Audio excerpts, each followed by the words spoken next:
Hey everyone. I know it's been a while since the last time I've posted, and I apologize for that.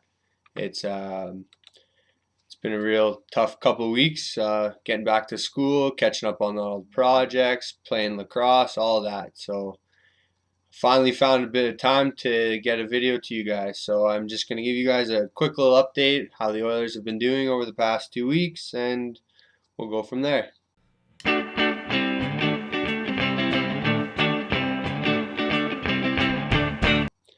All right, so I think the last time I talked to you guys was after they beat Detroit 6-2, which was a huge game for them, coming off that absolute ass kicking they took from St. Louis, and they definitely need that. Unfortunately, they came back with a really shitty performance against Buffalo 2 nights later, losing 3-1. It might have been one of the worst hockey games I've ever watched. Watching Buffalo and Edmonton struggle to put the puck in the net, it was a very bad game. So luckily, Edmonton kind of had an excuse. A lot of the boys were suffering from the flu. I know Draisaitl had it, Larson had it, Clefbaum had it. McDavid got really sick during that time. I think he lost somewhere between 5 and 10 pounds, but he was fighting through that. So it's tough for the boys. They all get flu. You're trying to fight through it. Teams are healthy. It's just hard. So we'll chalk that one up to the flu. After that, boys got all healthy, came back, beat Boston 4-2, which was huge in Boston, which is always good to go into Boston and kick the shit out of the Bruins because nobody likes the Bruins, right? Fuck the Bruins. 2 nights later, they played Arizona. It was a little closer game. They beat Arizona 3-2 in overtime. Not a good game. They were playing Scott Wedgwood. Has not been a proven goalie in the NHL, so it was very, very hard to see the Oilers struggle to put the puck in against him. Oh, the dreaded Toronto games. I always hate these games because everyone around here is Toronto fans, and every time Toronto beats Edmonton, everybody lets me know.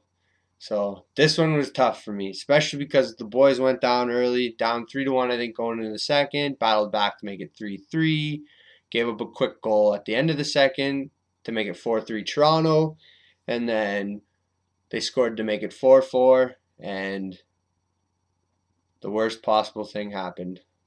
Poor Chris Russell. Just battling for the puck in front with Kadri, and he ended up batting it into his own net. And it's tough. And what makes it even tougher is that was the game-winning goal. And you got to feel sorry for the guy, man. He had 1 goal, 1 assist, 4 hits, 4 blocked shots. He had 24 minutes of play time. Like, he was having a fucking great game up until that point. And it's just unfortunate. And then Toronto added a late one, so they lost 6-4 to Toronto. Then they were playing Calgary in Calgary, and those are always good battles too. You never want to lose a battle of Alberta. Fortunately enough for the boys, they came away with a 7-5 win. Unfortunately for the boys, they're up 6-1. Allowed Calgary to battle back to make it 6-5 in the third, and I think it was Nuge buried a seventh goal to make it 7-5. But luckily, they were able to walk away with that one. Fuck, that would have been ugly if they blew that one. 6-1 lead going into the third, and you fucking choke. Come on. I know Bressois in net, but still, you gotta learn to bury games and finish them when you had them. Can't be allowing teams like San Jose or LA to come back like that because they'll bury on you and they'll take those games away from you. So a win's a win. It was ugly, but they'll take it, right? So there's been a couple waiver claims over the past couple weeks, or not weeks, but past couple days. They picked up their old defenseman Brandon Davidson. Now they moved him last year for David Desharnais. A lot of fans weren't happy about it. They're a little upset that Brandon Davidson got moved. I think he's a pretty strong defenseman. He's definitely going to fill out the top six. Um, but back to that, a lot of guys were upset that they moved him. But the way I looked at it is they're going to lose him in the expansion draft for nothing anyway, so they might as well have gotten a pick, right? Or sorry, not a pick. They might as well have gotten a player back in return.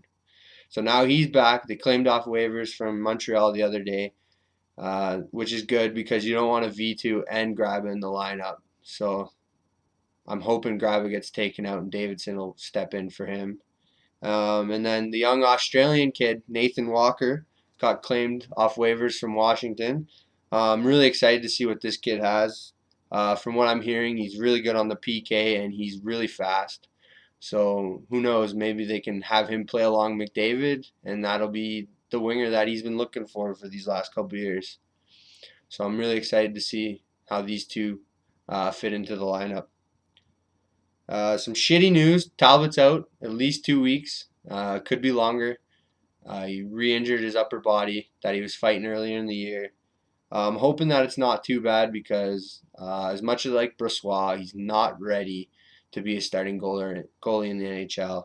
And they've got some pretty tough games coming up. So hopefully Talbot's back soon. I'm hoping before the Toronto game, which is in 5 days. But I don't see that happening.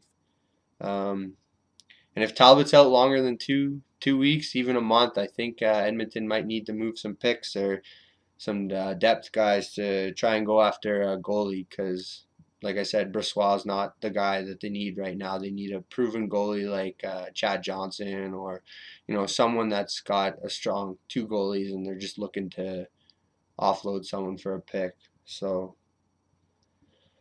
anyways, that's all I have for now. I'm hoping I'll get another video up for you guys. Or I'm hoping me and Mac will be able to get another video up for you guys. But like I said, we've been busy with school and it's been really hard for us to find the time to do this for you guys. Anyways, thanks for tuning in. You guys have a good day.